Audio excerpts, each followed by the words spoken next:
So I don't make desserts often, so this is a very exciting video for me. And today we're gonna be making a vegan version of a berry crumble. Now for the filling for this recipe, this can be very flexible. In this case, I'm gonna be using an assortment of mixed berries and they're all gonna be frozen. Now you can adapt this recipe to use maybe a single type of berry. You can use fresh instead of frozen berries. But no matter what assortment you choose, you wanna shoot for about 4 cups or so of berries. Now generally speaking, berries are a great source of antioxidants, which are great for free radical scavenging, and an assortment of other different nutrients and minerals. And honestly, I love all types of berries and I really couldn't choose which one to use. So for the filling for this recipe, we're gonna be using those berries that I mentioned.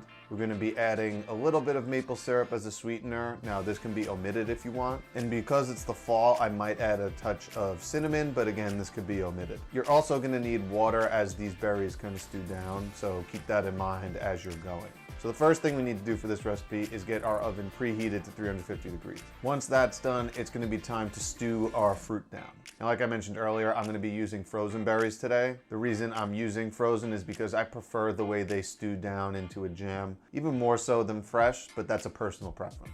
And also, as a side note here, if you can't find fresh berries or they're not in season, frozen berries are a fantastic alternative for smoothies or desserts like this, or if you just like berries. So I'm gonna add my berries to my pot, which is set to about a medium heat. And this heat's gonna allow my berries to thaw out and then hopefully thicken and reduce into a jam. Now I'm gonna be adding water as needed here to make sure that I don't burn the syrup that's kind of forming at the bottom here. So this is gonna take about 10 or 15 minutes, and then I'm gonna add a little bit of maple syrup and a touch of cinnamon, and then I'm gonna stir it to combine before removing it from heat and allowing this to cool a little bit. While I'm doing that, we're gonna have to make our crumble topping. So for this topping, we're gonna be using 2 cups of rolled oats, about half a cup of oat flour. You can use any other flour that you want, 2 tablespoons of maple syrup, a tablespoon of coconut oil, and 3/4 of a cup of pumpkin seed. And we're gonna add all of these ingredients to a bowl and toss to combine until they're all evenly coated. And then once this is done and our berries have cooled, we're gonna add everything to a deep dish baking tray.